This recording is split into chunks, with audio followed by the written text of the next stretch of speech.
If you felt humiliated then, just wait until a little later. And on my left, you can all sit down, you're very welcome. On my left is Lutz Becker, who's an artist, filmmaker, and an expert in futurism. Now, this is all about futurism. What exactly is that, first of all, Lutz? Futurism was an invention by the Italian artist, poet, Filippo Tomasi Marinetti in 1909. Futurism was the art of the new age, the art of the machine age, the art of speed and motion, the art of dynamic developments. So it's basically all about the future and things like this. Now, what was the significance of food? Obviously, like this is the concept of food came into Marinetti's mind around 1921, and he published concept of food. Up till then, he never thought about food in his life. Well, you know, they ate all right, but to explore the palate, to explore food as an artistic experience was new then. And so this is what banquets were all about for the futurists, was Well, banquets were also happenings. Anything could happen. And Christ! Yeah, you needn't do that on me. No, next time, thank you very much. Yeah. Now, what's the guy with the watering can for? You ask me, I don't know. He's an imbecile. Well, terrible, terrible. what are the watering cans? Well, no, anyhow, the water is just to refresh the senses. Okay, right. And it's all part of the controversial nature of futurist dinners. I see. And the pleasure is mixed with suffering, as you can see. Yes, I do see. Well, what was the point of the pajamas then? Pajamas are the invitation to a leisurely, relaxed, nightly atmosphere. Yes, well, certainly got off to a sort of exciting start. Absolutely, one could Okay, say well, this. he's I'm an now interesting wet. chap, this guy Marinetti. He was a tremendous man. All of tonight's food and drink has been strictly prepared in accordance with the futurist cookbook. Now, it was published in Italy about in the 1930s, and now we have the first English translation, which has been done by Lesley Chamberlain here. Lesley, hello, welcome. You're covered in I've come to it. So listen, where are the knives and forks? How do we eat? We're not going to use knives and forks. We're going to go back to being children tonight. We're going to learn something about food, or we're going to unlearn what we've learned over the last few years. So we're going to touch everything, and we're going to look at the colours and the shapes and see how it works. Oh, great! That'd be great. So, what's this? We can have this is our starter. This is our orange. It's an orange with a chili and a sardine and a slice of salami and a pickled mushroom. Oh, and we can work our way through it. And blue champagne? And blue champagne and blue sugared almonds. Would you like to... Not yet, Lesley, but later. First of all, I think what I'd like to do is, if you look at your little futurist monitors here, you'll see a very satisfying film about chefs and their art. Oh?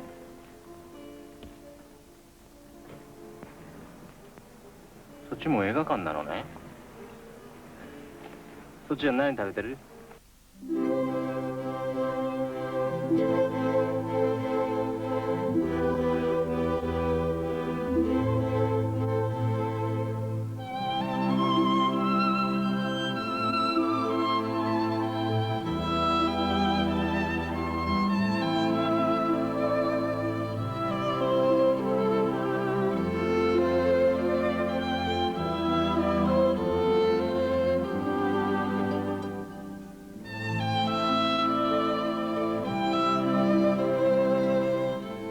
そしてこれが大切なところですが、この時心の中で詫びるがごとくつぶやいてほしいのです。後でね。There's the art of the presentation, there's the art in the taste. For me, they both virtually got to meet at the same point. There's an awful lot of chefs that just concentrate on presentation. I mean, it just doesn't work. If you relate it to a painter, shall we say, his art is totally visual, but with our art, you've got to have the taste there as well. I just enjoy what I'm doing, and I put it on the plate the way I want to put it on the plate. If you want to class me as an artist, then that's fine.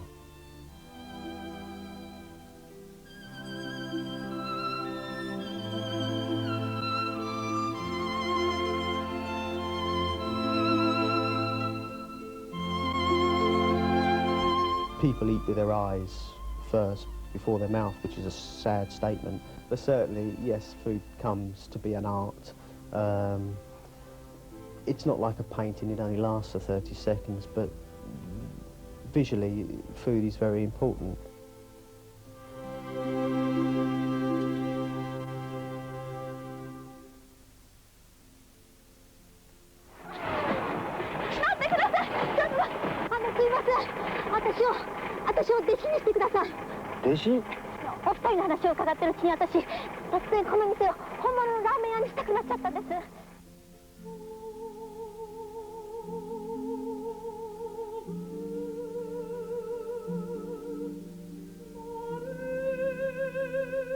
The French people have never really rated British cooking, but I think in the past sort of 5, 6, 7 years, we've really sort of made a mark on cooking in general.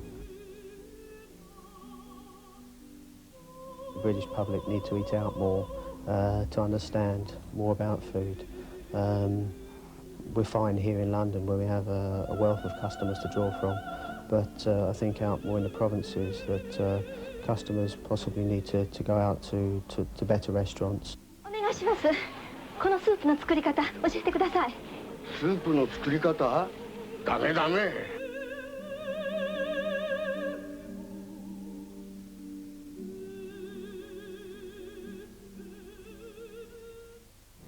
The problem lies with the consumers rather than the actual chefs. The chefs know what good food is, most of the consumers don't. There's far too much kind of pomposity spoken about chefs as artists. It's so easy to bandy the word art around. It's not art in the sense of I don't know, a Leonardo da Vinci.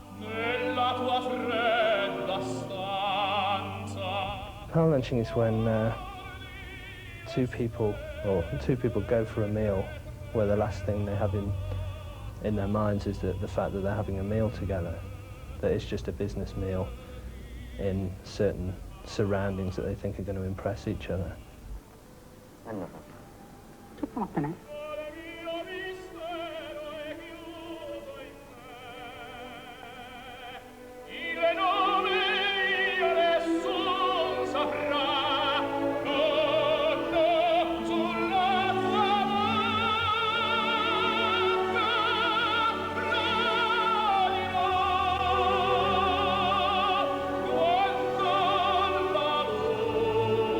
Put yourself on a pedestal, they're going to have a go at you.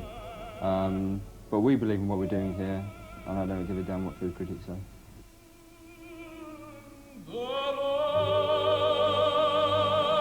In the early stages of a restaurant opening, yes, a food critic can destroy a restaurant within its first 6 months. そうまで言われちゃ黙って帰るわけにもいかねえじゃねえか。俺がスープ飲まねえのは飲めねえからさ。なんだと？てめえらみたいなど素人に俺一のラーメンの味が分かってたまるか！ It's like making love to women 12 times a day. I mean, it's absolutely superb. Some of that produce we get downstairs, I mean, it's just superb. It really is great. Who needs women when you've got food?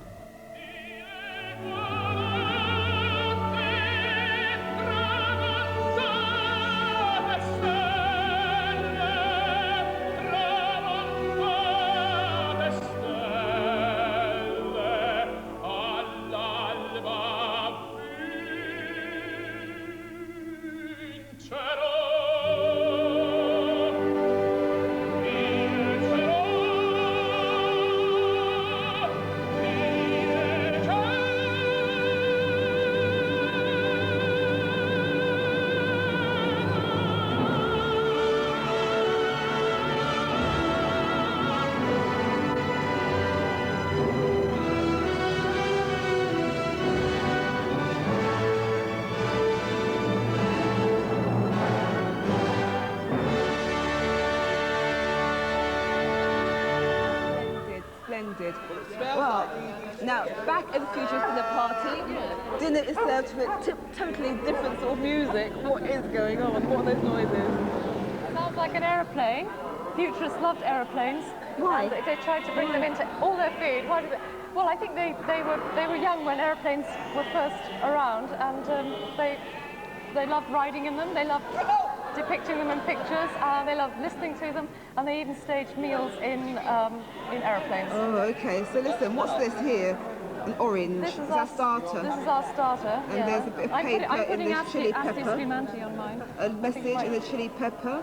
Yes. What's it say? Let's have a The look. motto. Banish boredom at the table. Long live futurismo. Yes. Why is that then? I think Marinetti used any way he could of getting his message across, even if it was something like a cracker motto. What was his message? His message was to change our eating habits, to take a new attitude to food and to live dynamically. Oh God, is it art or is it just a cookery book that you've translated? I think it's art. But I think you need to make the food yourself and just get the feel of futurist food, and it's very exciting and very different. And a piece of chili pepper? I'll bite mine. Lutz here is a fan of futurist art. Now, Lutz. Oh, my dear. Yeah, so you're a big fan, actually. That's a good one, good pun. Why are you a fan of futurist art? I think futurism, stop this error, I need to think. Futurist art is something very optimistic and very much devoted to the present, to our time. Yes, but what's special about it? What distinguishes futurist art? Futurist art is... if you were to look at it, I mean, if you were to see something in a gallery and say, well, that's futurist art. There is a shortcut to it. Anything that contains a zigzag is futurist. Well, not quite. Paul, sorry, I knew I was going to get your name wrong at some stage. Philip. Philip Core, you have written about the futurists. Now, you heard he said it was anything to do with anything with a zigzag in it. I'm sure that's not quite right. But what do you think of futurist art? Well, I think it was very important in the very early 1900s when Marinetti invented it. Yeah. It was a response to technology, and it wasn't about the zigzag. Their great word was synthesis, and the idea that everything should intersect with everything else. They were very interested in superimpositions of images and stuff that conveyed speed and movement. Is it any good?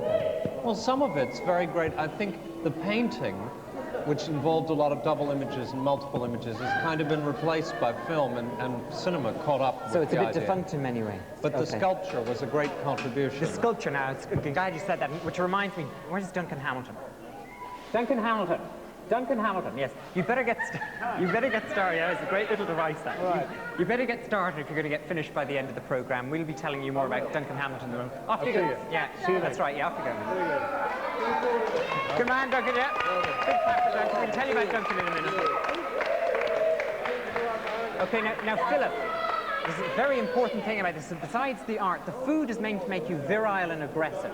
Well, it doesn't have that effect on me. You're not virile and aggressive. Well, Malcolm Bennett. Quite the opposite. Malcolm Bennett, the famous aesthete. Do you feel virile and aggressive at this stage? Take those pajamas off, Moriarty. No, they're yeah. Well, that's too inviting, Malcolm. I couldn't manage that. Russell Cronin, if you can hear me. Russell, you do the art, the food critic for The Guardian. Say what? The food critic for The Guardian. Oh, who is? What do you think of futurist food? What do I think of futurist food? Well, of the dish we've had so far, you know, it's disgusting. Well, no, the sardine was a bit disgusting, but I thought the pepper was very interesting, like a kind of fortune cookie, only like a pepper. Yeah, but at the beginning rather than at the end. I think that's quite... Well, I was going to ask you a serious question next, but I don't think it would be appropriate. However, I'll ask you anyway. It's very elitist, don't you think, though, all this kind of futurism and futurist Futurists were very elitist people, though, weren't they? They were. Very rich proto-fascists, so... Yes. No, maybe that's why actually, it's so appropriate for our time. Yeah. Oh, fair enough. Okay.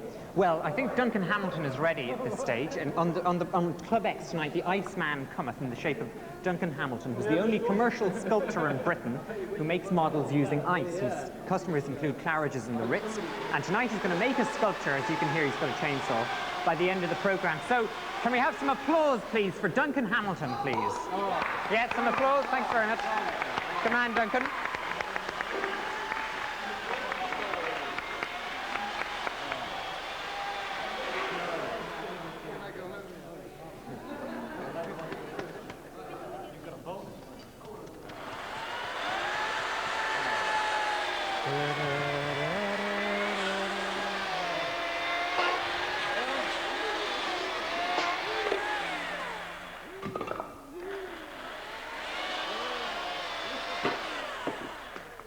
Lovely, isn't it? Look at a lovely mess here.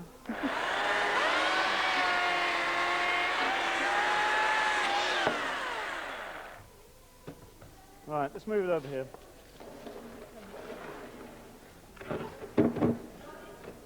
Hey!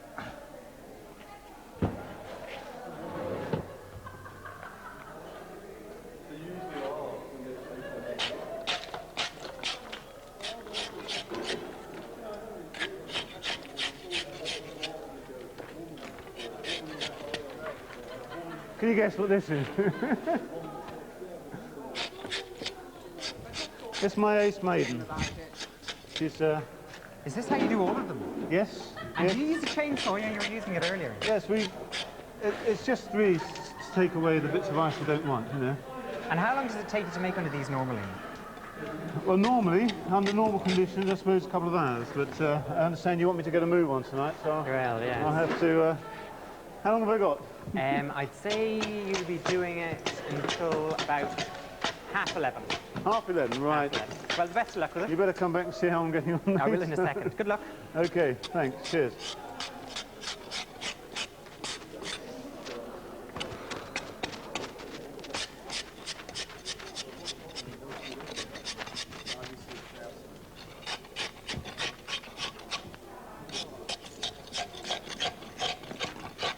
What do you think of this sort of art then, Sylvia? What, the ice tapping? Yes. Oh, I do so enjoy heavy metal. Yes. I think he's making Dali's lip. Is he? Oh, it looked like that, yes. You know, I saw something on Dallas like that, and it was a swan, and I thought it was plastic, and then I suddenly saw his big drip, you know, and I thought it must You be watched ice. Dallas? Well, no, I just switched it over in between watching Club X. And Yes, I try to get off. yes, tacky things, yes. Well, it happens to be on. Oh, yeah, you know, like it does. Yes, I prefer Thank Your Lucky Stars. Yes, it's much more exciting. My style, my era. Yes, I do know what you mean.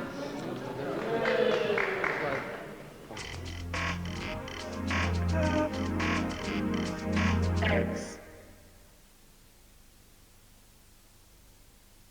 I wanna be loved by you alone. Boop boop be doo. Audace, French for audacity. Morning, Sam. Morning, Uncle Peter. Where are the others? Upstairs. What are you eating? All brown. Why? Well, it helps me feel all right inside. Why? Well, it's the concentrated fibre. What's concentrated? Well, when you take a lot of something like fibre and make it smaller, like this. Why? Uncle Peter? Yeah? Am I concentrated? Kellogg's All Bran helps you feel all right.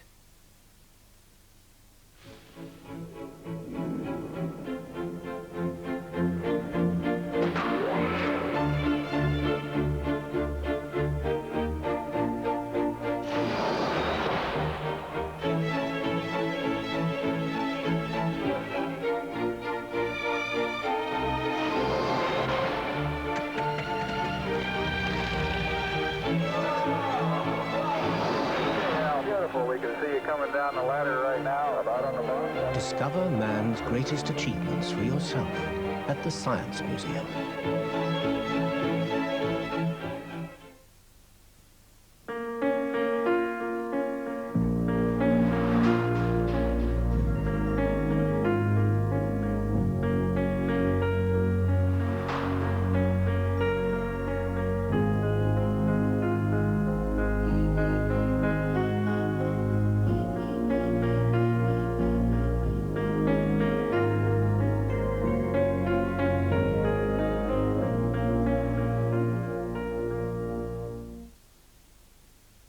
This is a Brian Clough autograph spreading knife, especially created for uncompromising blokes like me, who always insist on having their bread buttered on both sides.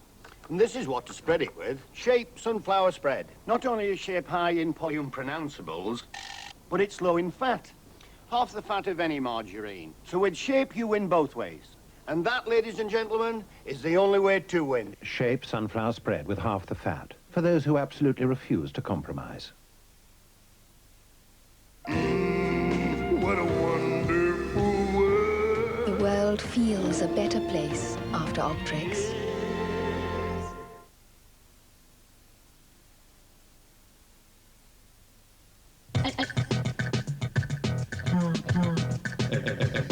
You are the bosses, but you assholes too. Are you not going to eat this beautiful food that we artists have created for you? No. Ma mangia! Ma che cosa fai? Ma come mangiati? Mangia! Non devi mangiare! This is just part of a futurist ritual that we're recreating live tonight. This is just part of a ritual that we're recreating live on Club X tonight. Poor Franco. The futurists believe that you could bring art to the dining table and that eating should be a totally sensory experience. That's not sensory. What's going on? Lesley, editor of the futurist cookbook. It looks to me like generations of waitresses getting their own back on customers. Why? Why this aggression? I think also Marinetti was a very violent sort of man. There's a lot of violence in this cookery book, and he believed in forcing his message on people. This man has got to eat futurist cooking. But do you know that this is Franco Carrera? Yeah, but he's got to be persuaded. He's one of the restaurateurs. he's top of the hit list. He must be. Excuse me. Franco Carrera. Franco Carrera. Oh, Franco Carrera. You're on camera. How do you feel, Franco? How do you feel? I feel terrible now. Is it a sensual experience? Not at all. Not at all. Are you going to give up pasta and customise this food for your restaurant in the SW8? No way. Pasta is the main things that you need now, yes. Oh, because he gives you a lot of strength, obvious. Oh, but Lesley, what is this? This is a salad. This is our next course, I think. This is a tactile salad, and eat it. Yeah. To eat this, we have to put our hands behind our backs and put our faces down. And Please go ahead. Right. Please go okay. ahead. Well, here I am. Sarah, do you want to follow suit? You look very glamorous there, my dear. Get the chili up my nose at the same time, okay? And I think we have to gently peel the... Franco, what do you think of these dishes? What do you think of these dishes tonight? Well, they're quite presentable. I don't think they're very hateable, but they're presentable. I tend to agree with you, dear. I tend to do. Yes. Regina, please. Behave. Behave. Yes. Eat up, dear. Marina. Eat up. Marina. Oh my God, Lesley, this Marina. is right, don't you think? Well, the 1920s in Italy was, of course, the time of fascism and Mussolini. So somebody was saying earlier that they thought futurism was fascistic. Lutz, was Marinetti a fascist? I would say, through the person of Marinetti, futurism was very much connected with fascism. But on the other hand, I must say, it is a mistake to say that futurism is a fascist movement. Why? I think the average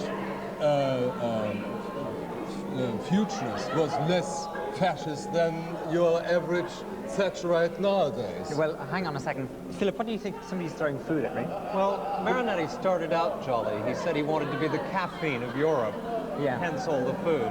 But later on, he said he wanted to be the poet of the submachine gun, and there's a very small step between that and Goebbels' famous remark, when I hear the word culture, I reach for my machine gun. Sorry about this. Do you think futurism is fascistic then? I mean, well, I think in it are the seeds. It's a very fashionable kind of art. It was elegant, and it was very dictatorial, and it wanted to change the world, but it wanted to do it in very autocratic terms. And I think there was a danger that made Mussolini very attractive to the futurists. Well, do you agree with that?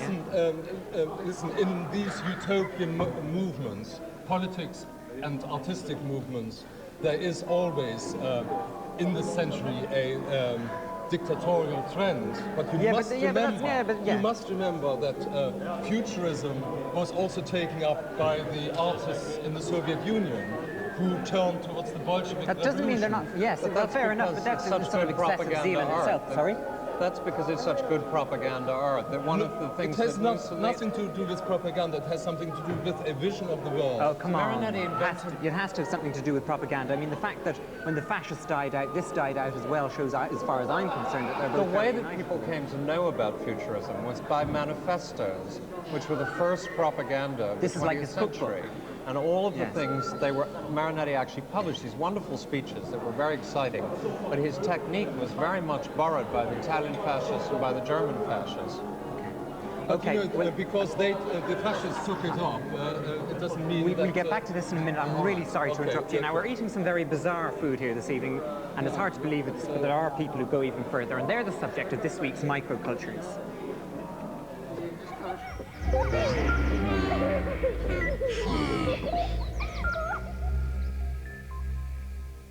I've been invited to this restaurant in North London where they eat insects. Fantastic.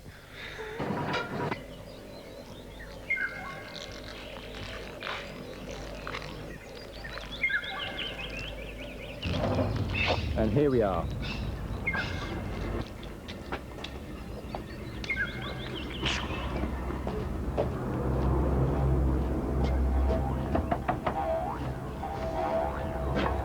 Smells good.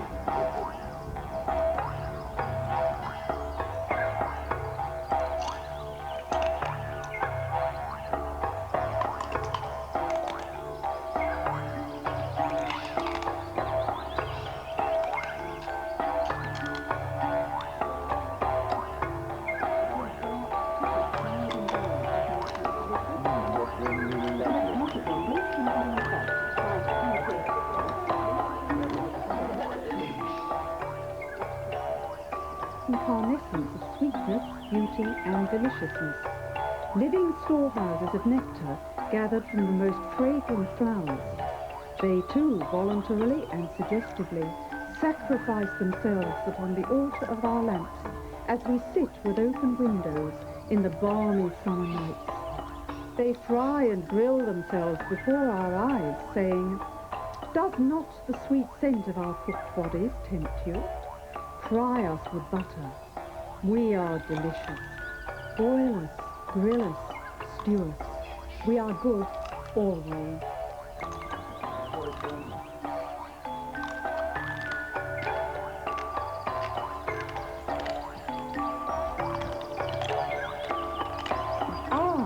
Right. Oh. What have you got? A little leg in Oh, a little leg. Oh dear. Well, they have 5 more. I'll keep picking them. Yeah. Well, here we have an example of the raw meat product. How has he met his little end? Well, he met his little end, as you call it, by fairly quickly and fairly painlessly by going into a freezing box. He just lost consciousness, in fact. And how would you prepare him for cooking? Well, what I would do first, you see, he's only got one antenna, this poor little fellow. I would take off his head, I would take off his wings, and I would take off his legs. Now, when you've done that, he is half his size or less, particularly because of his huge back-jointed legs, a bit like a frog. He is now ready for cooking. He's now ready for flavouring, for grilling, or... It's a bit like a shrimp, really. He will be a bit like a shrimp. He will be about a third of his length and a bit like a shrimp. And how much will he cost? How much would a meal of insects cost per head, roughly? About, without wine, without aperitif, things like that, about £25 a head. Now, this is one of my own special creations. Chirping seaweed salad. Do you know those crickets, the late crickets who were chirping this morning? Yes, in the little tank. Well, there they are now. Oh, right. Little people. Well, that may be so, yes. They're looking a bit more ectomorphic than the other food you've had so far. I don't so much mind the locusty things, it's the maggoty things. Really? The worms. The segments. I think it's going to catch on. I think it will, yes. I think she should start doing more than 3 evenings a week, quite honestly, because she could make a fortune, fill it up every night. It's going to be the sushi of '89. Yes, it's worth it. I mean, it's a bit of a trip out of town, but I mean, it's worth the trip. I think a lot of people will. So we're going to see a lot of VW GTIs parked outside. Possibly, yes. And Carmen gears, I imagine, will be all over the pavement later on, amongst other things. And I now always make fudge like this. Plain cream on top, but fudge with little bugs in it. Ground up grubs. Lovely grub. It was where we started, where you came in. And I think you probably agree now, don't you? With reservations. Well, you must come and have another meal sometime, and then maybe your reservations will get chased away. Have some more fudge. I'd like to end this very interesting evening by reading a few words from this little book that I bought at the Natural History Museum called Why Not Eat Insects by Vincent M. Holt, written in 1885. And he says, "Them insects eat up every blessed green thing that do grow, and us farmers starves. Well, eat them and grow fat."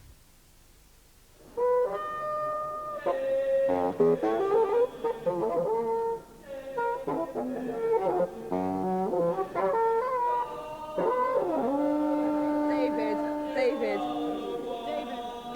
Right, meanwhile, back at the futurist banquet, we have a new dish. Lesley. Yes, well, this is a it? rather monstrous thing called the excited pig, and I think viewers may like to look away, or we can put it down very gently, and it becomes equally disgusting. It's horrible. It's horrible. Well, is it kosher and is it circumcised? That's what I want to know. Yeah, it's pretty revolting. It What's does in it? actually What smell is it? quite nice. Well, this liquid here is coffee and eau de cologne, and this is a whole salami that the skin has been removed. So that may It's horrible. It's pretty revolting, isn't it? But Marinetti liked that sort of joke. He's a bit schoolboyish, I think. Now for your entertainment, French master chef Louis Philippe is going to explore the philosophy of the kitchen, and then he's going to make his favourite dish, which I believe is oysters poached in Chablis. And it says here also, the Galloping Gourmet was never like this, or whoever the Galloping Gourmet was.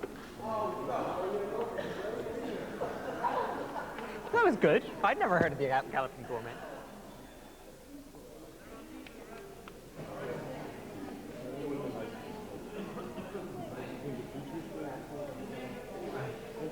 Intensity, and are distinguished above all by the merit of inclining us towards all the other pleasures of life, or at least of consoling us for the loss of them.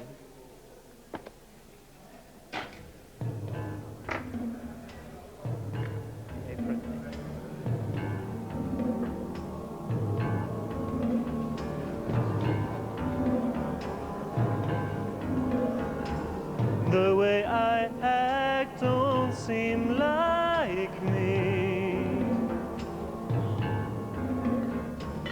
I'm not on top like I used to be. Like a reed when I know I should be strong. I still give in even though I know it's wrong. No, it's wrong. I guess I'm done, but I don't care.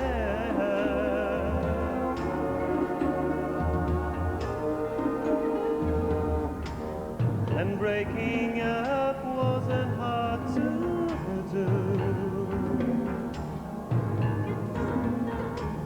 Though I could not stay away from you. I feel love and love before.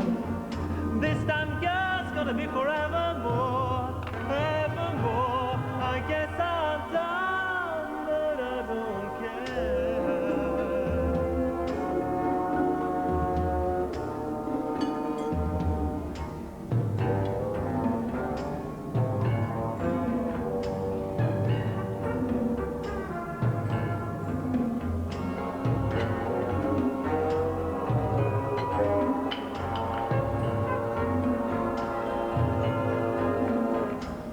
And baby, since we've been apart, maybe you felt I had no heart. Couldn't let go even if I wanted to. Only you, I guess I'm done, but I don't care.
draft Guinness in a can.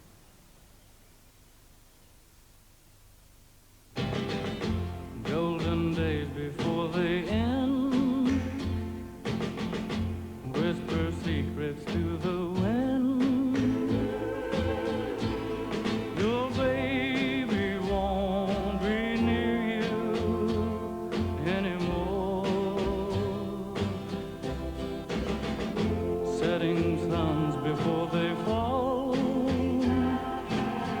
echo to you, that's all, that's all. But you'll see lonely sunsets after all. If you want to hold on to your memories, consider the Panasonic MS-50 Super VHS camcorder.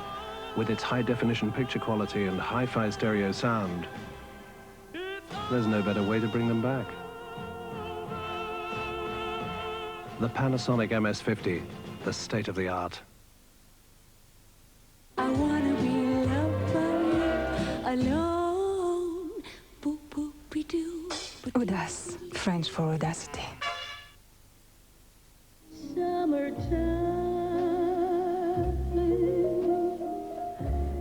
and the living is easy. Fish are jumping, and the cotton is high. Your daddy's rich, and your ma is good looking.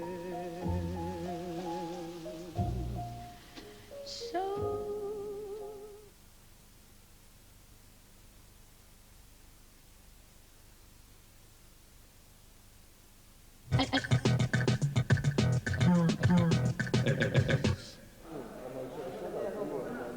Right, so David Thomas of Père Ubu was going to be performing later, has left the table. I'm not sure he is. But welcome back to the Futurist Dinner. And this is Lesley Chamberlain, who's edited the new English version of the Futurist Cookbook. Lesley, was it a task translating it? No, it was great fun. It was great fun. It opened up this whole world of futurist well, hang on a minute.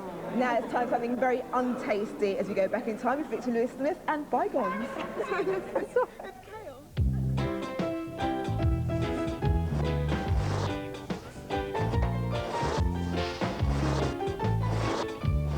Bygones. Bygone number 1. The Slinkier. The Slinkier.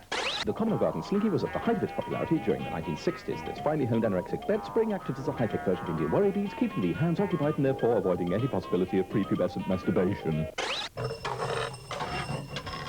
It also performed the enormously entertaining feat of walking downstairs. Unfortunately, unless the natural frequency of your slinky exactly matched the wavelength of your stairs, the spring would soon catch on the edge of a stair and hurtle down ungracefully into a twisted, matted, intertwining, kinked melange of a wreck. Bygone television commercial of the week. The Aztec Chocolate Bar Campaign. This is one of the shortest-lived advertising campaigns in the history of television. Just as Stalin unpersoned Trotsky, so Cadbury's have unchocolate barred the Aztec. Today, Cadbury's proudly presenting new bar. The problem was not one of flavour but taste. Unfortunately, the manner in which this commercial continued is unsuitable for broadcast. The bright young advertising executive charged with the campaign decided that Aztec bar should be marketed a la Sam Peckinpah and include a 7-foot Aztec gentleman scaling a Mexican pyramid with his chums, shaking his fist in the air and cutting off the head of an animal in no uncertain manner, while rivers of blood flowed into guttering, forming the words Aztec. Aztec. A feast of a bar. Bygone number 2. Heinz Kidney Soup. Heinz Kidney Soup.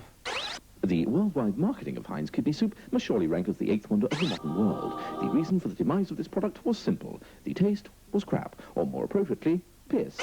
A perusal of the great culinary tome since time began reveals that kidney soup has never been regarded favourably, whether by Brie-Savorin, Mrs. Beeton, Larousse Gastronomique, or even the great Hudson and Halls. Gourmands and gourmets agree that a braised kidney, redolent with the tang of lamb's urine, is one of the world's great delicacy, but the whole shebang becomes less palatable when bits of kidney are floating in what appears to be a bowl full of bright yellow wee-wee? Would you, for example, consider offering as a first course heart soup or liver soup or cream of offal? No. So why the hell did Heinz ever market the stuff in the first place?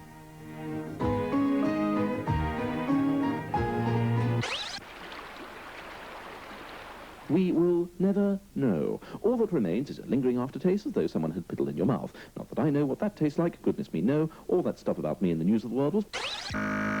Bygone number 3. The hairy face magnetic toy. The hairy face magnetic toy. The hairy face, also known as 1001 Disguises game, was a children's toy from the early 1960s consisting of a piece of card on which was printed a rudimentary hairless face covered with a plastic screen. And like all high-tech, scientifically advanced toys of the period, this game comprised of nothing more sophisticated than 2 ounces of iron filings, which could, with the aid of a magnetic pen, be encouraged to align themselves around the alopecia features of the face. All results looked either like Clement Freud, or Clement Freud upside down, or his daughter Emma needing a shave. Bygone television logo of the week.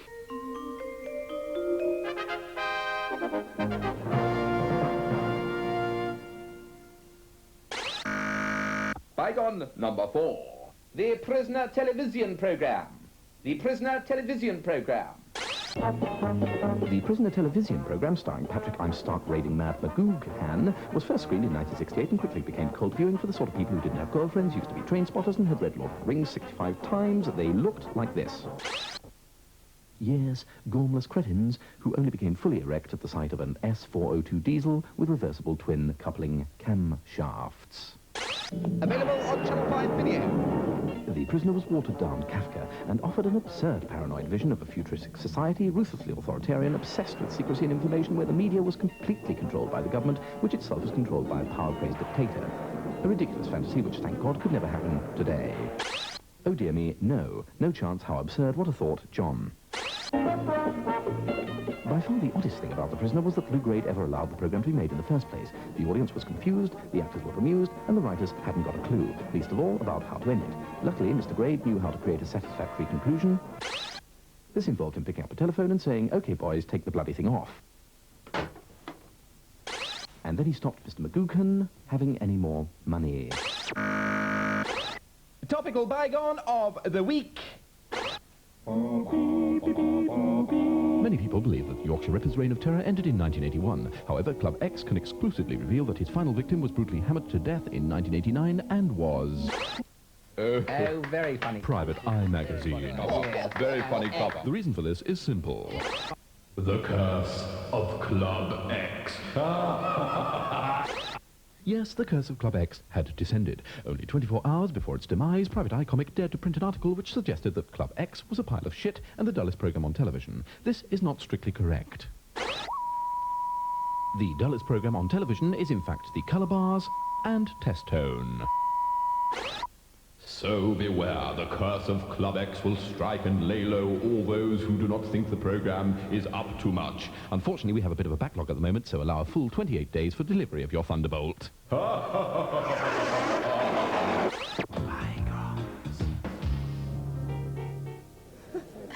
The futurists weren't the only ones to celebrate the poetry of food. There have been many others, but really nothing like what you're going to see tonight. So, live on Club X, let's please welcome the Dame Margot Fontaine of Performance Cookery, Sylvia Ziranek with Z on X. I've worked with Mark. Pavilion Festival, Antipodean jesters, pentatonic booming tones, host for a day, queen cook for none, my Brighton banquets well past done. The setting, ere I found my saw, was all I'd ever hoped for. Vaulting testers, thrones, faience. But India had the glass, chaise longue. Some dork called Derek took my calls. Some kippered saucepan boiled my troubled waters, over-adding H2O instead of leaving troubled waters well at home. I'd anxiously prepared chez moi, a trial run for notes and tastings. They'd seemed to grasp the simple pair, my simple ways with mouth to spare. They'd flipped their specs, adjusted ties, commended me. To their surprise, I'd done it. Made feasts to copy follow on with, 90 diners keen to fashion cash on pabby swallows. I should have known when I arrived and slung in, Clintwise. Pantrywards, my biscuits, munchlets, God was crying. Show me the sense in dried out cardboard. Mine made with amour, scale, elan. There's tripped old lino lying on the loveless pino. My homme du jour, my steady fab, had modelled from some emptied tin can a dinky-winky pastry cutter, so arty in the shape of maestros dabbing with their brush. Oh, Kunst, I'll eat it, all for lunch. A palate form, but lip-sized, so 2 bites suffice to appetize. Those lunks, those false French aprons, heartless yobs, appeared immensely satisfied with their appalling job. Their grub was dire. When I had married cheese to flour, the sage sought order, caparisoned their poppy maids. Our chilly vicar urged their blending burro latte, ending briefly gas mark 5 or 6 or 4. Just don't drink mine before they're cooked. Those apron strings were hooked on Maxwell House and number 6s. I doubt if they'll remix my biscuits. Call it spooky, trite, or wonder. I think, like me, you'll find this fun. I've one right here, just made, to lip asunder. Let's see if after all I've said and done, those early aprons' machinations plundered patience over easy. A shame. I love the pav, and Brighton's sweet. But food in itself should be a sumptuous treat, I think. Try one.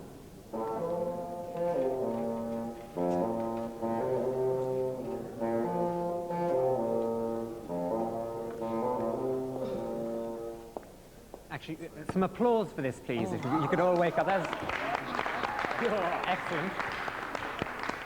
Thank you very much. This is very nice. Okay, now, are you, we've got a bizarre, yes.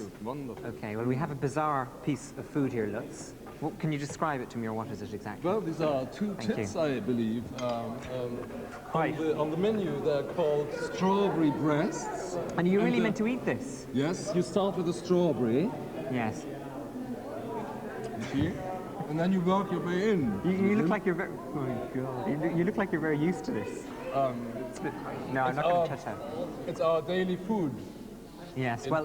Kill that man! Yes, thank you very much. There's, now, its music has just started over there. It's very noisy.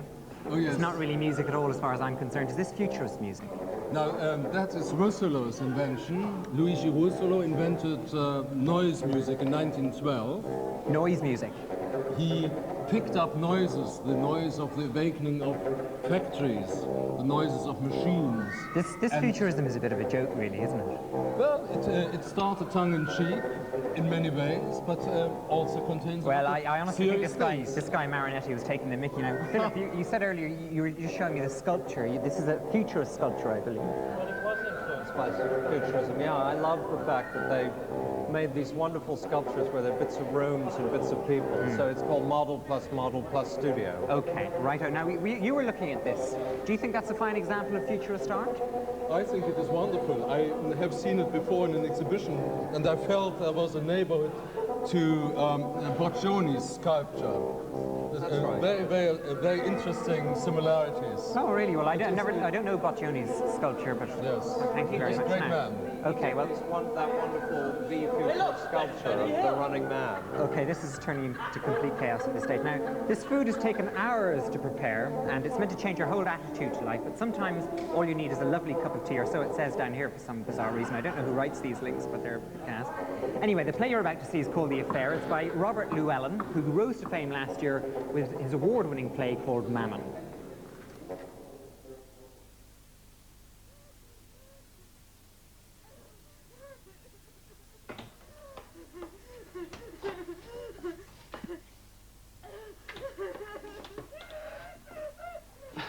No, it's quite simple.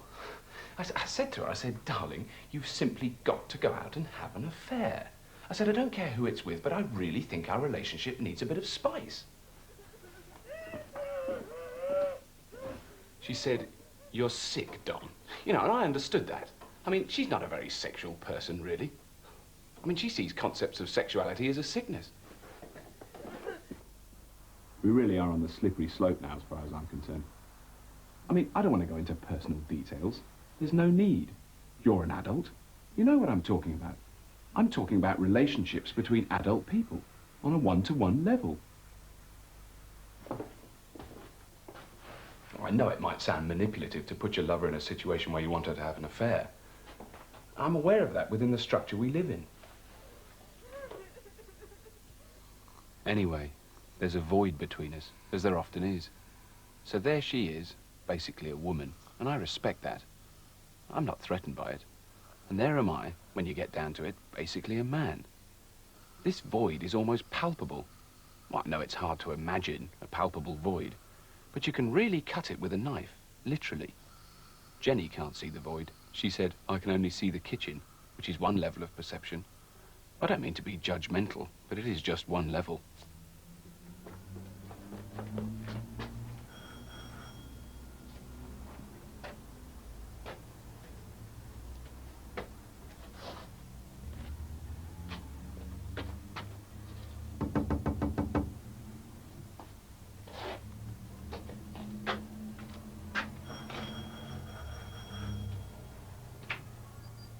Hi there, hi there. Look, I know it's late and I'll go soon. Anyway, basically I said, if you don't go out and have an affair, I just can't see us getting through our sexual blocks. Well, I had to be straightforward about it. I know it sounds heavy, but I had to believe she would respect my intentions. Well, I asked her if she respected them, and she just said, Don, you're sick, really sick, which I found hard to totally relate to.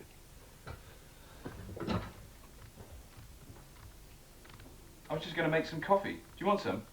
Okay. Oh, you're out of biscuits, by the way. Thought you might have some more somewhere. So I finished them off. But what about love? That special thing? Well, it is special, though, isn't it? People poo-poo it. But it's there, between us, like a sort of air cushion. I suppose, in a way, love is the air cushion that fills the void. And I talk about it a lot. I mean, I've shared it with a lot of people. For hours, you know. And people have just said to me, frankly, Don, we've just got to go to bed. But it was friendly. There was warmth in their eyes. Well, their eyes were a bit red, so it looked like warmth.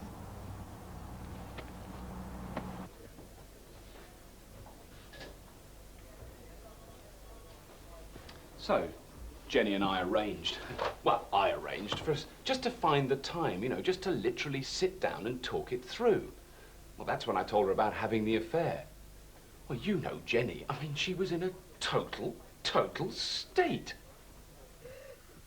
She just sat there, tears pouring down her cheeks, you know, really having a crying experience. And she said, why, in a really emotional way. You know, that sort of quiet, choking sort of way. Why? I was moved. And I could feel the tears welling up in my own eyes. I felt really good about that. I remember thinking at the time, this is great because I'm really having some feelings. I said to her, you're crying and I'm crying because of emotions, and we can build on that. But we've got to face the fact that there's a major sexual problem between us. Well, then she said, are you having an affair and asking me to have one because you feel guilty about it? I said, Jenny, you know, I think that's a fairly crude form of analysis, and I'm not going to take away the dignity we both have in this relationship by answering it. I said it in a, you know, quiet and supportive way, which I think she appreciated, from one person to another, which is basically what it was. She nodded while I was saying that, which I think is a very mature piece of communication skill. I mean, Jenny can communicate a wide range of emotions with just the nod of the head or a tilt of an eyebrow or a hand gesture.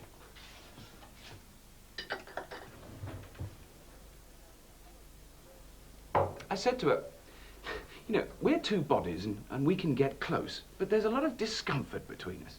I mean, we're in a bed situation, and we go through the paces, but we just go through the routine as a routine. Do you ever see those books that came out in the 70s? You know, they were usually called The Art of Love or something like that. They were full of beautiful drawings of people in nude love situations, and the man was always drawn with long, straggly hair and a beard, and he was in a crippling sexual position. And the woman was always depicted with her head thrown back in ecstasy. Well, that basically sums up the physical side of our relationship.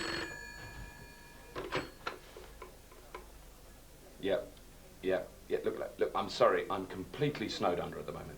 Yeah. So I've said this to Jenny on numerous occasions. I've said, Jenny, you know, you and I are in a physical space with each other's bodies, and your head is always thrown back in ecstasy, and I'm always in some crippling sexual position. Well, she claimed she didn't know exactly what it was I was getting at. So I suggested we use the Video 8 camera, so we could record the whole event and review it objectively. She said, that's a classic perverted male response to what is a very minor problem, which I took as proof to my theory.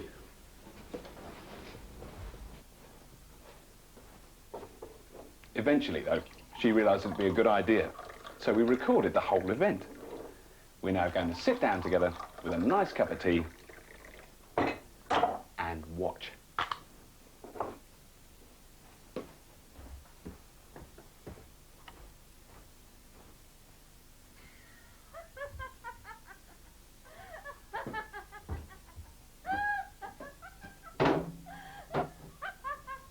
Now, to start with, I admit I'm finding her laughter difficult to deal with. She said I look really funny. She said, you look just like you do when you were trying to fix the car and you didn't know what you were doing. But I'm dealing with these feelings because what it shows is that Jenny is constantly in the mid-70s sex manual woman in ecstasy position. I keep freeze-framing her in those positions just to prove the point. She doesn't answer me, though, because she's too busy laughing. I don't know. Well, this has brought things to a head, in the end. After many hours of careful discussion, she finally said, well, okay, Don, if you really want me to have an affair, there's this guy at work who really turns me on. I'm thrilled. I said, Jenny, that's fantastic. That's a brilliant breakthrough for you and your sexuality in one stroke.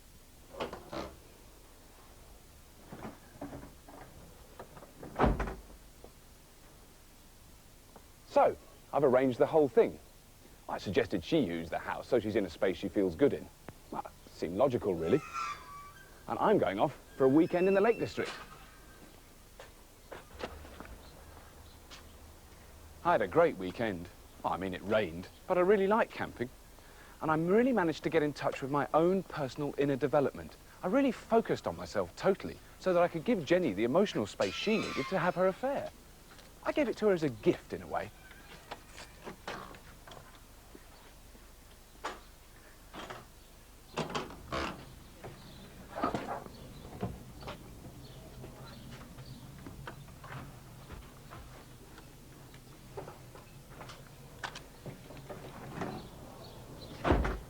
It was a bit of a problem when I got back, though, because this guy, Gary, was still at the house. I mean, it's my fault, really. I hadn't arranged the exact time when I'd arrive, and Jenny had forgotten, which is easy. I know. Well, Gary seemed like a nice sort of guy. I mean, a very gentle sort of person, but not without a physical presence. Well, I mean, he had a great big beer gut hanging over his trousers. Maybe that's what Jenny found attractive about him. You know, a man who's let himself go totally to seed. I don't know. Well, I don't like nylon shirts either. That's just a taste thing. I mean, I wouldn't want to judge someone just because they wore a nylon shirt. I didn't want to say anything to Jenny. I knew these emotions were coming from a very immature, jealous space within me. I didn't understand why she didn't want me to stay in the house, though. I mean, Gary was great about it.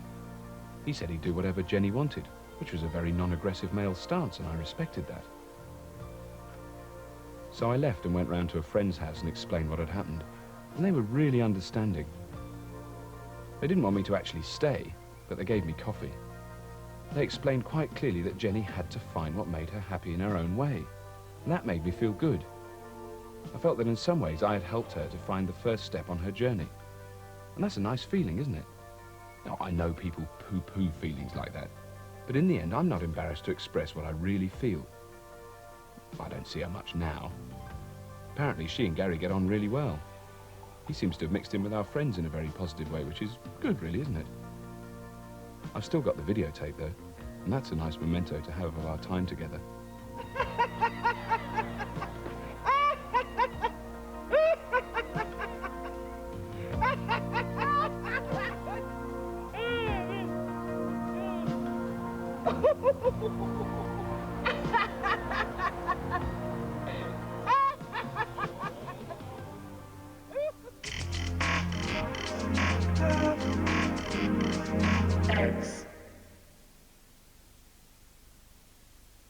At QuickFit, there are some hot summer prices on a huge range of quality tyres.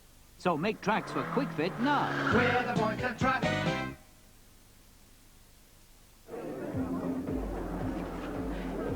These must be the yuppies I've heard about. Apparently they can make or lose a fortune in an afternoon. Been all right yourself? As it happens, I've just moved into a warehouse in the docks. Oh, never mind, son. Things will pick up. Bubbles at 6 with Lucy. And now my tip to this lot, Australian gold, a real liquid asset. Blast. What's up, China? My shares have just gone down 20 pence. Yeah. No worries. Foster's, the amber nectar. Brilliant! You look awful.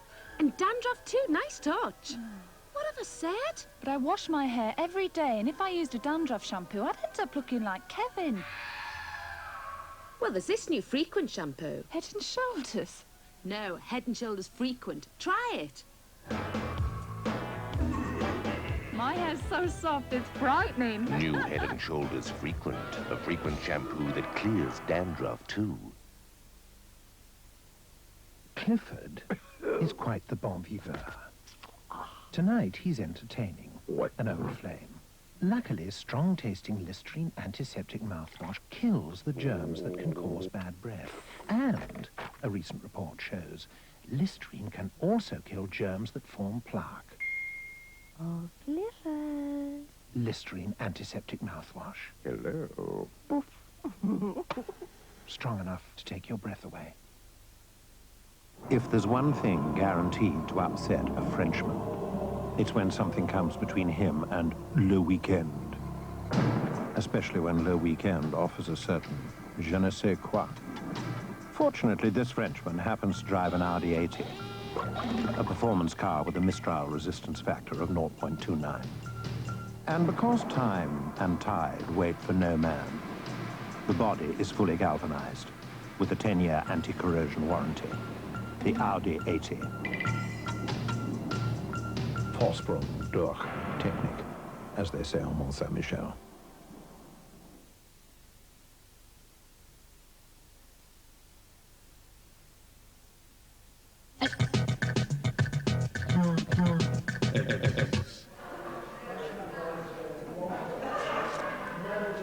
I'm going to bring it to me a bit. Is that okay? All right. You tell me when.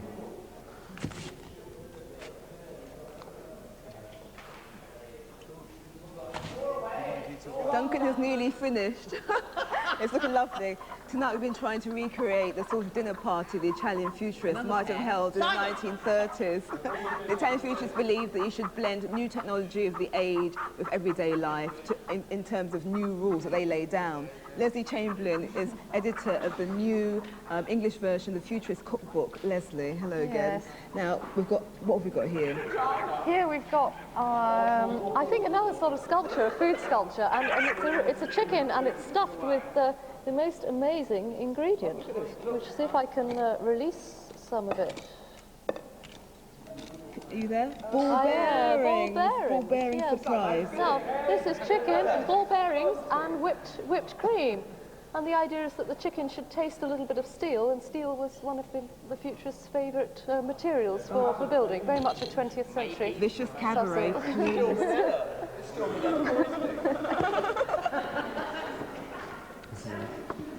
Zang Tum Tum is a phrase that's written on our menu here. Now, Paul Morley here has a record company called Zang Tum Tum. It's a lovely song. Why did you call your record company Zang Tum Tum? It was very simple. Just the three syllables, Zang Tum Tum, seemed to be very important for the 80s, just in terms of it being a drum sound. Originally, Marinetti, as a futurist, yes, for him, Zang Tum Tum was the sound of a machine gun. Yeah. Which is, you know, fairly entirely irrelevant for anybody that's alive in the 80s. But why did you call your record company then I, after that? I haven't finished yet, Murray. Sorry, go ahead. If you just give me the space to actually breathe a little bit here. Fire away. For Marinetti, Zang Tum Tum was the sound of a machine gun, but for any young person living in Britain, and we live a fairly sheltered life, Zang Tum Tum was the sound of a really good drum sound. Yeah. And for that reason alone, you know, as soon as I saw the three syllables Zang Tum Tum, to me that was the name of a really good record label. Because, let's face it, Murray, if you're young and you're clever, you either want to sign to CBS or you want to sign to Zang Tum Tum. And if you know what you're about, yes, you want to sign to Zang Tum Tum. Well, does it have any effect on the No, because the people that signed to Zang Tum Tum would rather be on MCA, so it didn't really have that much effect in terms of ideals. All right. But I still stick with the idea that, you know, if you're young and clever and have energy, you'd rather be on Zang Tum Tum instead of CBS. Than EMI. But, EMI, you know, okay. we'll see in the 90s, you know. We've got a long time to go yet. Okay, well, thanks very much, Is Paul. that it? Yep. All over. What about fascism? No, we're into fascism. Hold on a second. No, shush, Paul. Now for a piece of dance that the futurists would have approved of. The costumes are by Jean-Paul Gaultier, and the choreography is by Régis Chopinot. It's called Le Défilé, which means the procession.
Père Ubu are now taking up their places. But in the meantime, our ice sculptor Duncan Hamilton has finished. It looks wonderful.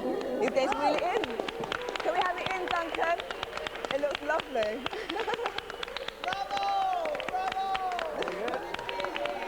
A very elegant piece of work.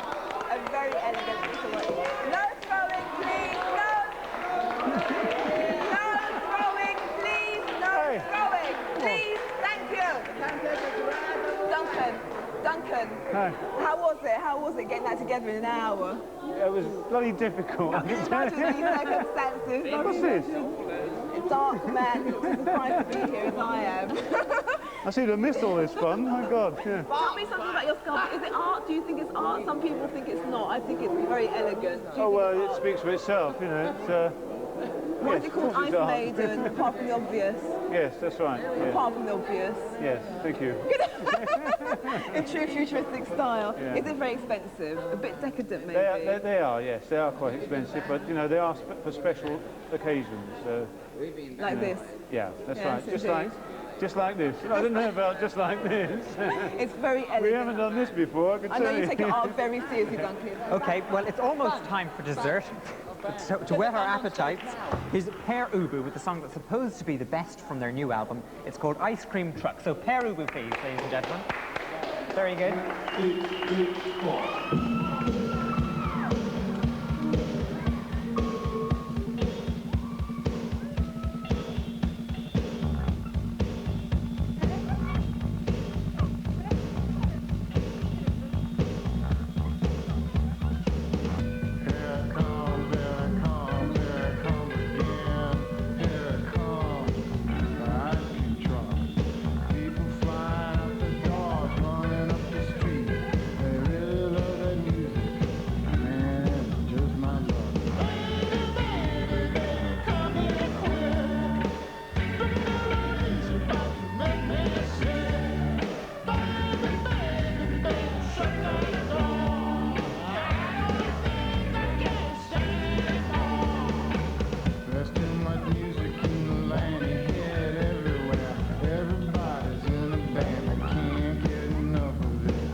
Well, thank you, Père Ubu. That was wonderful. But we have our own ice cream here. Lesley, what's this now? This looks like... It's melted. It's melted. I think it should have been a cylinder. That's the favourite shape of the Futurist is a cylinder, like the inside of a motor car engine. But here we've got a yeah. sticky Push mess, one which out. is blue. Blue's a nice colour for ice cream. And there's some little pastry aeroplanes flying in it. This is certainly a challenge to the imagination, Leslie. I mean, did you enjoy translating the cookbook? I loved it. I loved it. I mean, I learnt a lot. I make all sorts of things in the kitchen that I would never make otherwise if I hadn't. Never again, worked. probably. No, I think strawberry salad with mustard was the creation of last week. It was excellent. And what's this? There seems to be cinnamon sticks to stir it these are round. nice. Oh, these are nice. Is that the onions? That's chestnut, actually. That's That's not too bad, actually. There's no, no I onion think in I think we could eat We that. could eat we it. could perhaps use the cinnamon stick to suck eat off. it. Yeah, so Oh, let's have a try little that. try. I'll try that. I'll try that. Yeah, it's absolutely delicious. The ice cream. It's quite nice. Well, that's just about it, actually. I'd like to thank everybody for coming, and in fact, everybody who's helped make Club X a success, including the newspapers. It is particularly helpful. The News of the World described this programme as the time to do the ironing. Club X is a disaster, says The Independent. Club X is like the South Bank show in Stringfellows, according to the Birmingham Express, some local paper. And the best one, I think, has to be Robert Elms, who described us as being remarkably inept. Well, thank you very much for all the publicity. Which is a bit unfair. Don't give Robert Elms a plug, for God's sake. Yeah, I know, he's a bit of a funny journalist. Anyway, we're finishing tonight with some non-futuristic Mozart, which should ease the digestion for everybody. So we were meant to have balloons for this final ritual, but we didn't have them along. At this stage, I don't think anybody wants balloons. You have? Oh, you have your balloon, but you haven't blown it up yet, Regina. Okay. Yeah. Okay. Well, poor Morley's a bit the worse for drink. Have you enjoyed all this? Has it been worthwhile? I absolutely loved it. I think this mixture of food and serious It's thought genuine futuristic and fare. serious drinking has been very, very good. Yes. Well, with a genuine futurist fair, I mean, do you think this is a good reconstruction of the futurist I fair? have been at several futurist dinners, and this was one of the most exciting ones. Okay, well, just to illustrate how, well, how much our ideas are picked up all over the world, last week's drag queens, if you remember, they were given a brilliant teaching by Her Imperial Highness Regina Fung. That's all right. A Los Angeles agent called the program and asked all three of those drag queens to go to California to take part in a review. So heaven knows what kind of ideas will be taken up from this program. And so really, that's all there is to be said. Actually, this has been a hair-raising experience in the program. Thank you very much, Paul Rowling. I think we should. All that remains to be done, after Paul Morley stops sticking this in my face, is to do a toast to futurism. So could you all raise your glasses to futurism and to say that next week is a programme, a theme that everybody should enjoy, or the futurists certainly would enjoy. It's about machines. So, to futurism, everybody.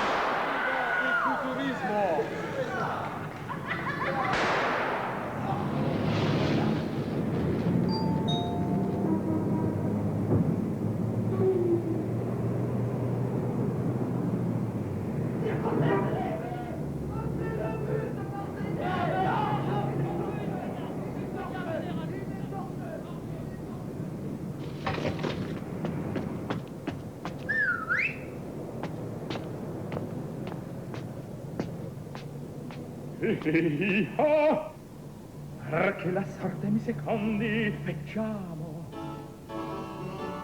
Le finestre son queste, ora cantiamo.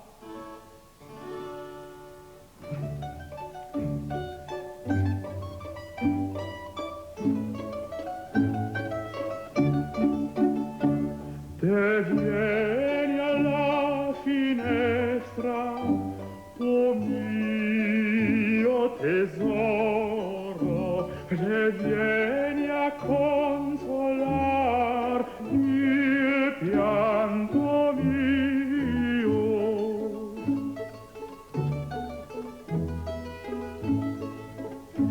Se neghi a me di dar qualche ristoro, davanti agli occhi tuoi morir volio.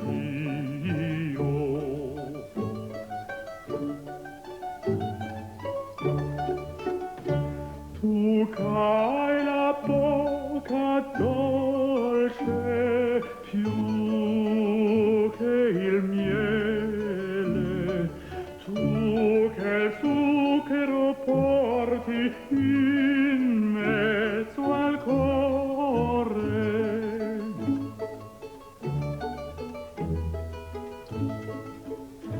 Non esser gioia mia con me crudele, lasciati almen veder mio bel amore.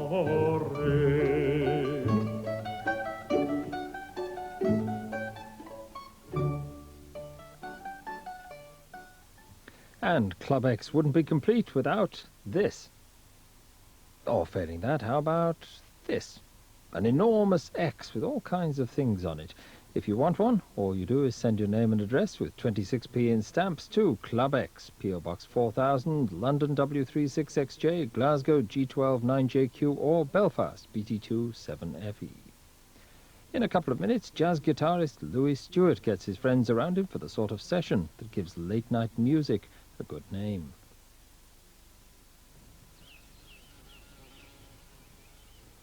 The summer months bring out the best in your garden, but it's worth making sure that your seedlings, your young buds, your blossoms, your mature blooms, and your hardy perennials are getting along. So simply treat to a little flora that's high in polyunsaturates, low in saturates, and low in cholesterol. Then sit back and enjoy the fruits of your labour. Flora Margarine for your blooming generation. You can always tell if someone's with Clerical Medical. They're not. With your investments, life assurance and pensions carefully planned, you'll look the future straight in the eye. Talk to your financial advisor about Clerical Medical for forward-looking people. There's a shopping centre on Oxford Street that has to be seen to be believed. A place with 40 fashionable shops and a fountainside food court. So if you want to shop, eat and relax Monday to Saturday till late, Get to the Plaza. On every level, The the Plaza is the place on Oxford Street between Oxford Circus and Tottenham Court Road. Isn't it brilliant? Yeah. Come on. Come on, look at this. Rien de rien. Non, je ne regrette rien. Car ma vie, Tiny. aujourd'hui, ça commence avec toi.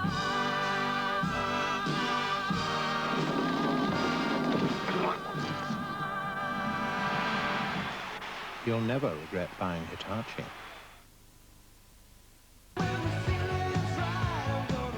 From the creators of soft metal comes their latest rock compilation, Precious Metal.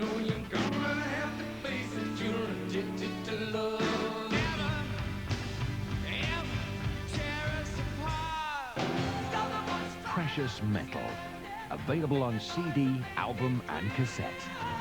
Clock it at W.H. Smith.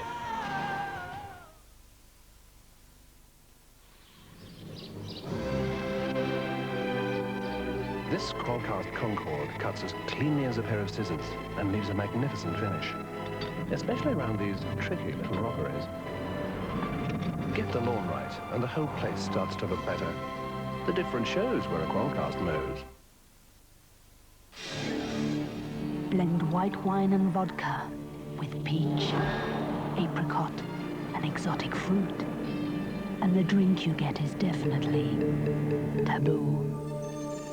But blend the same white wine and vodka with the delicious essence of citrus.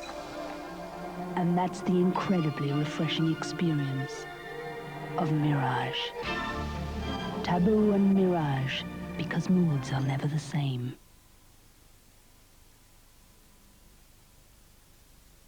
Excuse me. Excuse me. Hey, is this where the party's at? It's the Cannes Rock Festival. Life's a drive through a dust bowl. Bambaleo, bambaleo. Oh, wanna give me some love? Celebrate the world. No, if you love, come on, y'all, sing. Cool sounds for a hot summer. The best of the Cannes Rock Festival, Tuesday, midnight 45 on 4.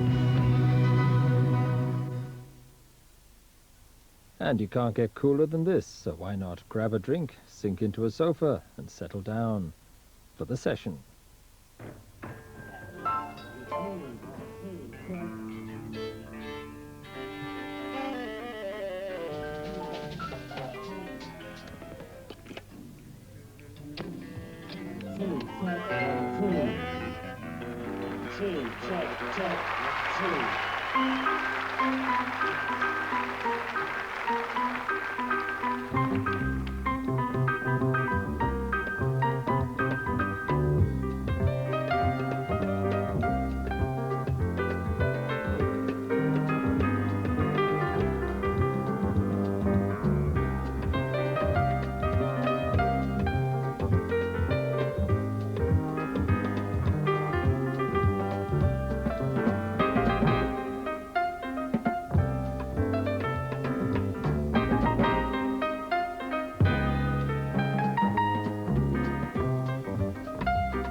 Thank you very much indeed. Good evening, ladies and gentlemen in the studio and you at home. Well, as must be obvious by now, tonight we take a little jazz trip with some interesting destinations along the way. The man who's your host this evening and who's put the show together has been written about in newspapers and magazines. He's also been spoken about in more than one public house. Would you welcome, please, your host this evening, the magic of Louis Stewart.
we'd like you to welcome a young lady who we've enjoyed working with over the last few years, a wonderful singer. Will you please welcome Honor Heffernan?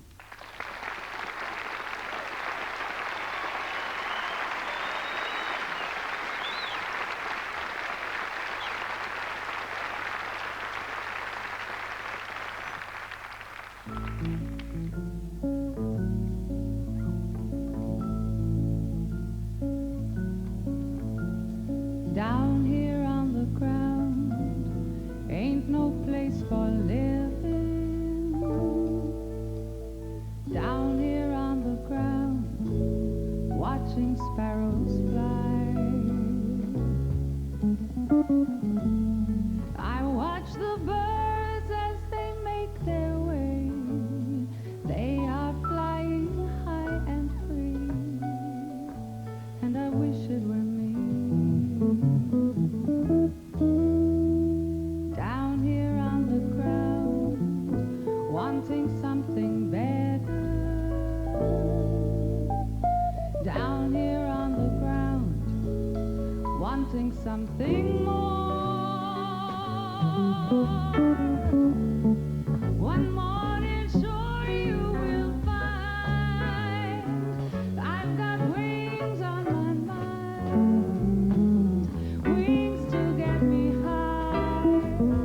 So if you hear a sound from way down deep here on the ground, my friend, it's only me trying to fly.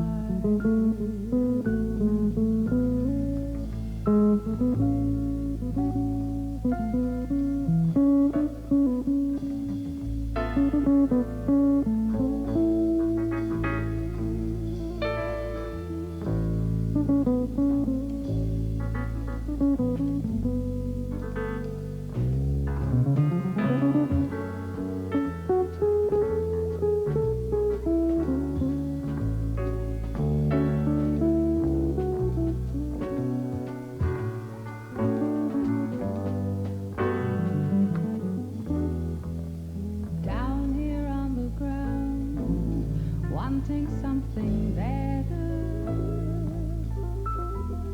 Down here on the ground, wanting something more.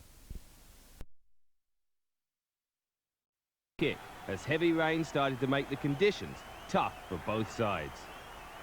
So it's 3-3 as we join commentators Bob Trumpy and Don Cricky for the first play of the fourth quarter. The Bills have possession on the Jets 17.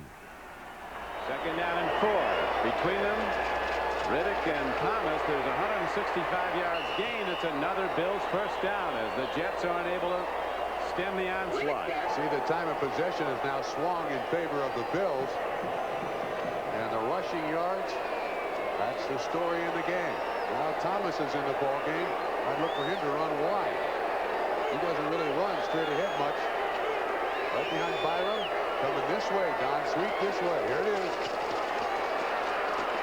Good D as the Jets read it all the way. Coming across was Kevin MacArthur and Robin Cole. Radachowski also on the play. Now, Don, I do believe the Buffalo Bills kind of give away their offense on some downs when they run that lead back in motion. And it appears about 8 times out of 10 that that's the way they're going to run. And you can see the Jets flow and flow heavily right to that. Marv Levy has 2 axioms on winning football. 1, if you run it 30 times in a game, you'll rarely lose. And 2, you have to be overall and season-long plus big time on the giveaway takeaway ratio. The Bills have run it 35 times already today, but they're not in the lead yet. But as you pointed out, Trump, they've taken over control of the ball on the clock. And here is Byron running. Second and short. Second and 11. He busts it down close to the 10-yard line. Now the Bills got to be very cautious here. They can't get crazy. 3 points is enough to probably. You never want to do that. No. 3 points is probably good enough to put this game away with the bad weather and the inability of the Jets to run the ball. So you don't want to throw the ball up here for a turnover. The only turnover of the day, the interception thrown by Jim Kelly. They got their spread formation. I'd give it to Rob Riddick. They just might. Third down and 7 for the Bills. All-out blitz, and they go to Riddick. Blockers in front. Riddick inside the 10, but the Jets catch him and knock him down well short of the first down. So the Jets sent all 11, shooting into all the gaps, going either the quarterback if he threw or the runner if he came up.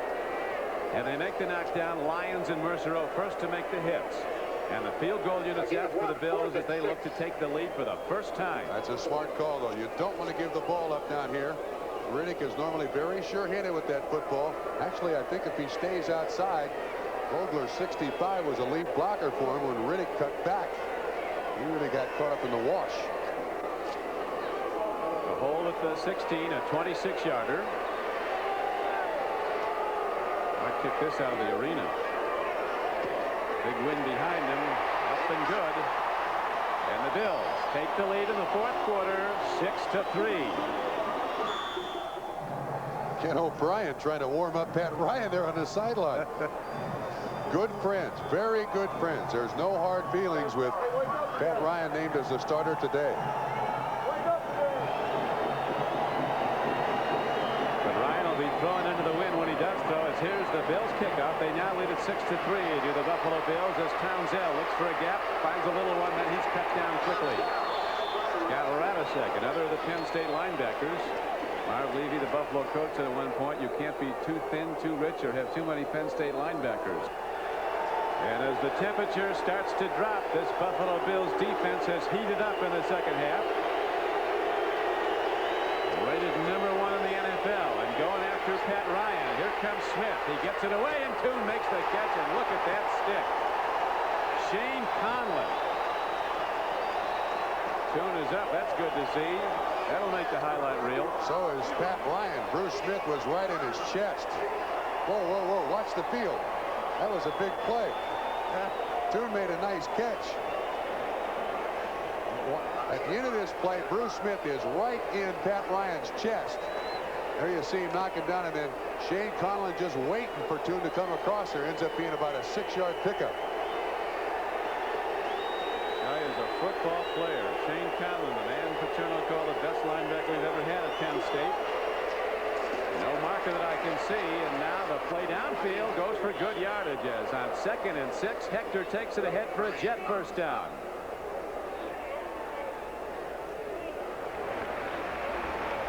Pitch back. Freeman McNeil's in the open field, and finally cut down at the 48-yard line. Oh, Don, first down carry. The thing you got to say about this Jet football team is they do not give up. They absolutely do not quit. There's the defensive front. That's Bud Carson down there with the hat on. He's talking to all the defense because the Bills have been able to just run the ball almost at will. First 13 to play. Don, first down yardage in these situations is absolutely the key. 2nd and short on this play. That was a big first down hook. Now the 2nd down carry. Good for a first down. But when you get that first down opportunity, you got to get the 4, 5, and 6 yards. So you're not put in a situation where you got to throw it. That Leahy on the sideline, waiting for his opportunity to tie the score. Now watch this first down yardage. This is the key play in drives like this. McNeil aligned with Vick. Play fake and a throw. Walker, open man. Reception made by Wesley Walker at the 30-yard line. It would be a 47-yard attempt from here, so they want to get it much closer and have 4 new downs to do it. That's a 20-yard completion in front of Sherman Cockcroft, number 20. And of course, once again, the injuries and the ejection of the Buffalo Bills defensive backs really hurt. That time, good pass protection. Walker runs an outstanding pattern. You see the cushion that Cockcroft gives him. Big completion. A cold, wet day and another sellout crowd in Buffalo. A team that every time that they have something to cheer about leads the league in attendance. Back in 80 and 81 when they had good teams under Chuck Knox, 80,000 a game. That's been the story this year. The minor league baseball team in Buffalo has set an all-time record and outdrew many major league teams. Roll out. Toon. Toon is there. And a split from the ball at the 10-yard line. Hard Art Still caught up with Pat Ryan. Darryl Talley was there also for contact, and Ryan really couldn't set himself to get at the Toon, but Toon was open. Dwight Drain was the man in coverage. Nice little roll out there by Pat Ryan. There's Art Still, Darryl Talley. Can't really look at Cornelius Bennett go up there for the jump ball. Toon goes up for it too. Drain knocks it away. Big play, Buffalo defense. 2nd down and 10 coming up for the Jets, who need a field goal to tie it. It's a long field goal at this end of the field. Well, the wind has died down somewhat now.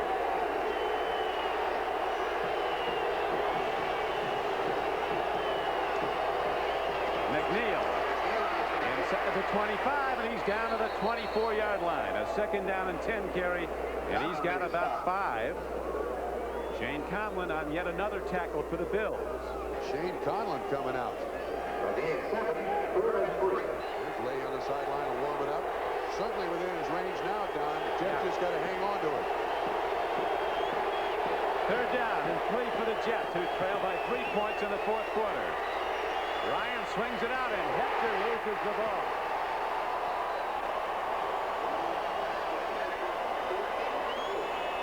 Bennett and Radisek right out there with Johnny Hector.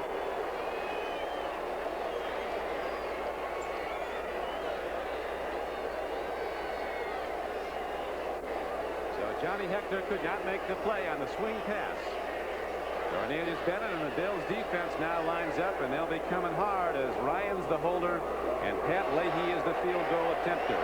He's 15 for 19 today, including for the year 15 for 19, 1 for 1 today. Wind should not be a factor, Don. I don't know. Leahy drills it up and good. And the Jets come back to tie the game with 8:24 to play. It is now a 6-6 game. Each team had to punt on its next possession. So now with less than 5 minutes remaining, the Bills have a 1st down and 10 at their own 40. Kelly play fake. Throws it. Metzler's on the run. The big tight end over midfield. He's not done till he's inside the 30 and down to the 25-yard line.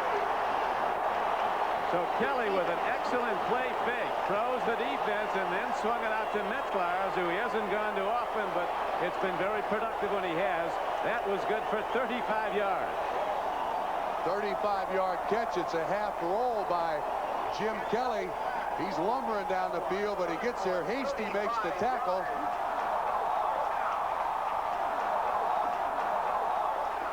And not much there for Thurman Thomas. There's a free ball on the field, and the Jets have it. That plays live. The Jets have it.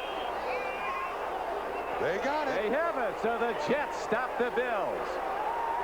2nd turnover of the day. Mercero comes up with the football. Again, though, subject to review.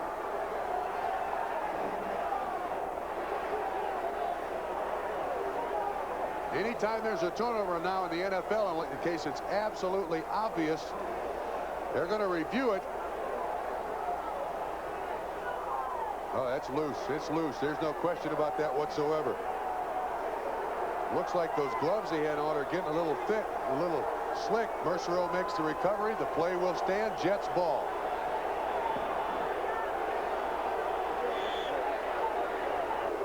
Play stands as called. It's the Jets ball. Riggs in the lineup on offense. But this Bills defense has absolutely stifled the Jets of late. Just overwhelming them. The huge rush teed up and ready to come again on 1st and 10. Raymond McNeil. Free ball. Buffalo. Still free. Jets have it. And very close to a 1st down. Ray Bentley came in and made the stick that popped the ball free. And Billy Griggs, after a Bill had his hands on it, recovered it for the Jets.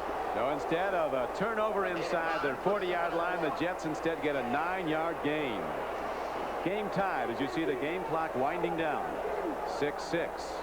2 field goals each side. Somebody hits him from behind. I can't really tell who it is. It looks like Dwight Drain has the first shot at it.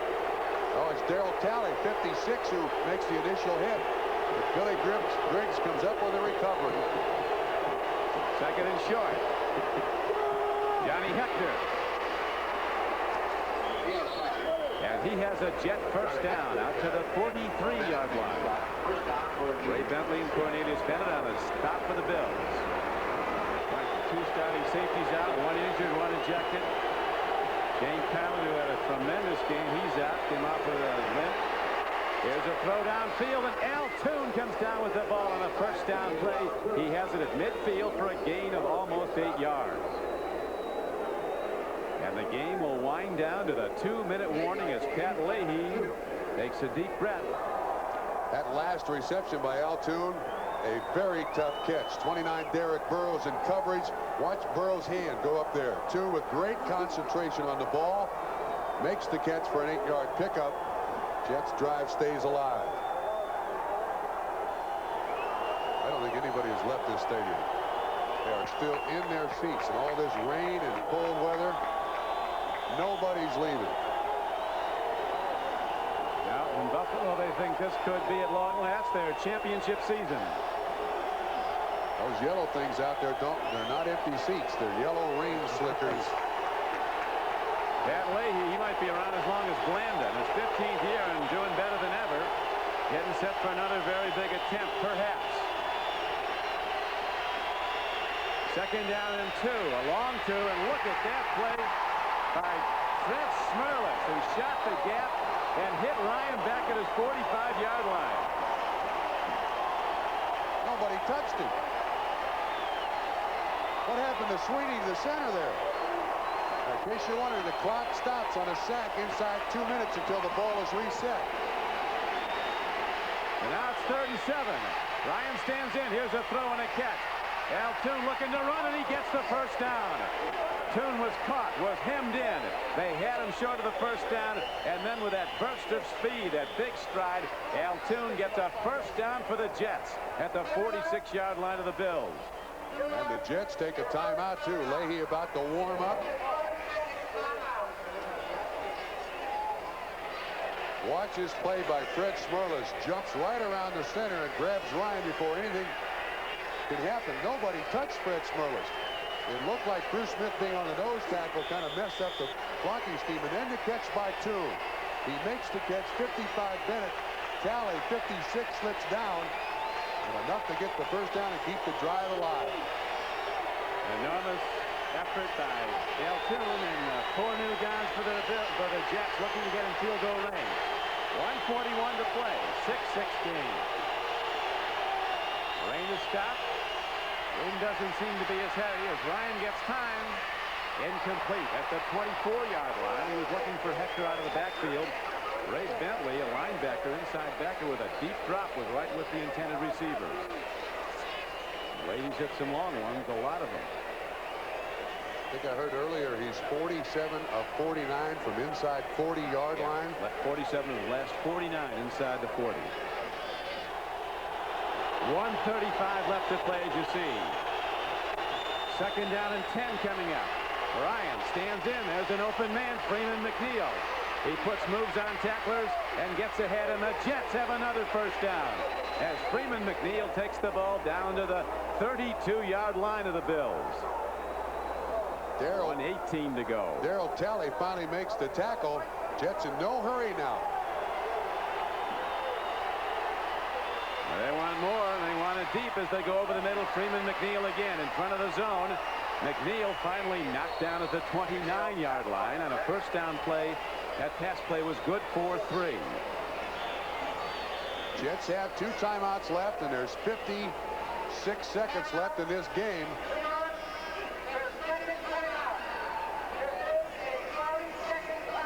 There's the 2 coaches. Now they're got to take inventory in these situations, and on offense, you want to make sure you don't turn the ball over. You'll take an incomplete pass. Marv Levy saying, look, we got to come with a pass rush. We got to try to disrupt what's going on here. What a struggle this has been for both these teams all day. Jets have not quit. Playing a 10-1 team here in Buffalo. Best record in the NFL, playing at home. They are to be admired. They really are. Just when everybody's about to write them off, and it's happened time and again this season, the Jets keep playing hard and make something big happen. They've lost their last 2 games, 4 of their last 6. And they could be very close to getting a winning field goal try. 2nd down and 6 comes up now. At 29. From here it would be a 46-yard attempt. Becker running and still trying and getting down to the 25-yard line.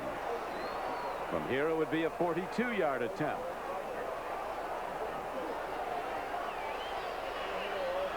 Fourth quarter clock down to 40 seconds to play. The Jets go into alignment without a huddle. Freeman McNeil. And this will be it as Freeman McNeil on a 3rd down and 3 carry is short of the 1st down. 4th down comes up and the Jets will let it run down depending on what the Bills do with a timeout call. Buffalo has called a timeout. One thing about Pat Leahy, you can't freeze him out. 15 years of experience. He's been on fields like this, dry fields, indoors, everywhere, kicking field goals.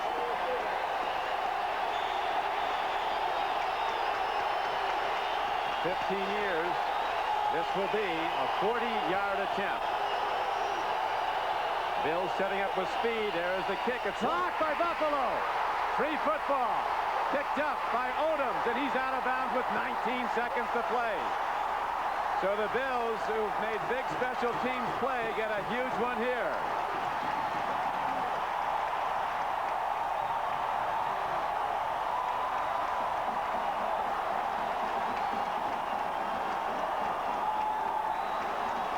Don, it looks like pressure right up the middle. No, it's Cornelius.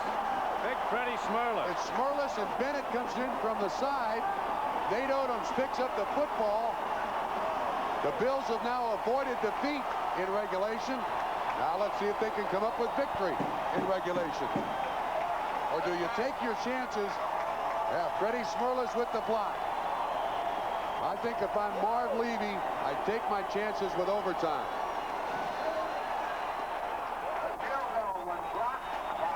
Knowing Jim Kelly, though, Trump, he's going to air it out.